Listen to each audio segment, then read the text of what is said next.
देश में लोकसभा चुनाव होने का समय अब बहुत नजदीक आ गया है, जिसके चलते सत्ताधारी गठबंधन व विपक्षी गठबंधन की अर्थात एनडीए व परिवर्तित किए गए यूपीए की बैठकों का भी काफी दौर चल रहा है। हालांकि इस मामले में हमारी पार्टी भी कोई पीछे नहीं है, बल्कि इन चुनावों की तैयारी को लेकर पिछले कुछ समय से पूरे देश में पार्टी की छोटी छोटी बैठकें व बंद जगह पर कैडर कैंप आदि लेने का भी कार्य काफी युद्ध स्तर पर चल रहा है। और इतना ही नहीं, बल्कि अब एक तरफ सत्ता पक्ष का एनडीए अपनी फिर से पूर्ण बहुमत की सरकार बनाने के लिए अपनी दलीलें दे रहा है, तो वहीं दूसरी तरफ विपक्षी गठबंधन यहाँ सत्ताधारी एनडीए गठबंधन को इस बार चुनाव में मात देने के लिए उनकी नीतियों व कार्यशैली आदि का काफी विरोध कर रहा है, जिसमें बीएसपी भी कोई पीछे नहीं है। जबकि सत्ताधारी पार्टी व विपक्षी पार्टियों के बने गठबंधन के बारे में सच्चाई तो ये है कि यहाँ वर्तमान में विपक्षी गठबंधन के प्रमुख दल कांग्रेस पार्टी ने आजादी के बाद शुरू में केंद्र व अधिकांश राज्यों में भी अपने लंबे अरसे तक रहे शासनकाल के दौरान अपनी हीन व जातिवादी एवं पूंजीवादी मानसिकता को त्याग कर यदि देश में आम जनहित में तथा कमजोर वर्गों के हितों में भी पूरी ईमानदारी से कार्य किया होता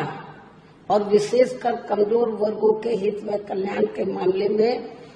परम पूज्य बाबा साहब डॉक्टर भीमराव अम्बेडकर की सलाह को भी मान लिया होता, तो फिर ना तो बाबा साहब को अपने कानूनी मंत्री पद से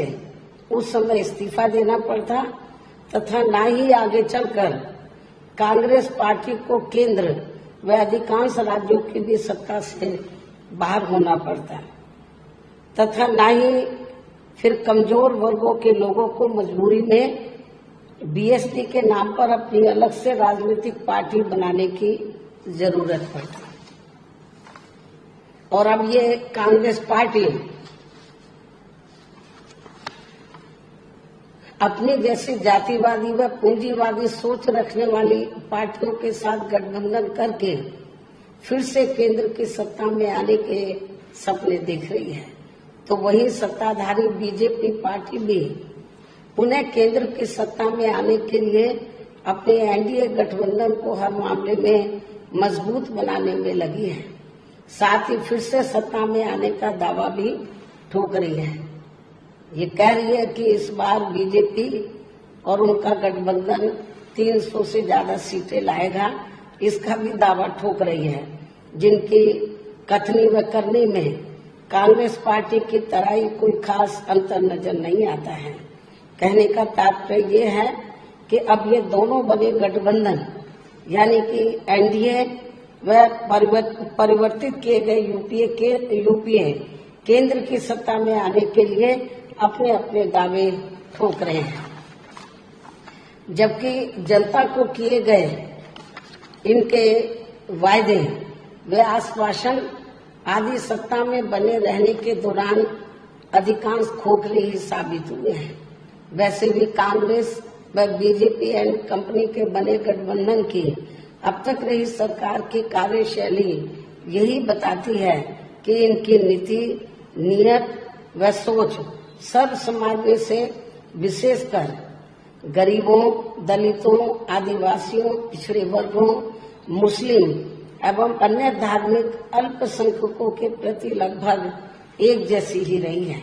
क्योंकि इन्होंने सत्ता में रहकर शुरू से इन वर्गों के मामले में अधिकांश कागजी खाना पूर्ति ही की है तथा जमीनी हकीकत में इनके लिए कोई ठोस कार्य नहीं किए हैं। लेकिन जब ये लोग सत्ता से बाहर हो जाते हैं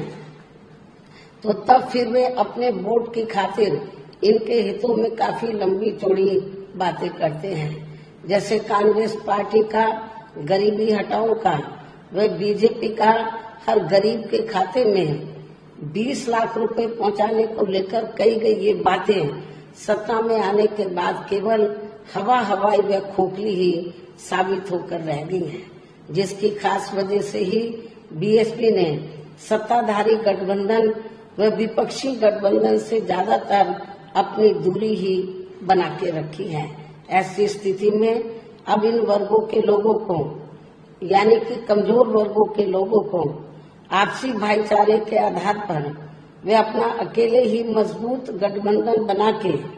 या हर मामले में अपनी एकमात्र हितैषी रही पार्टी बीएसपी को ही मजबूती देनी है तथा जिससे फिर यहाँ कोई भी गठबंधन केंद्र व राज्यों के बीच सत्ता में पूरी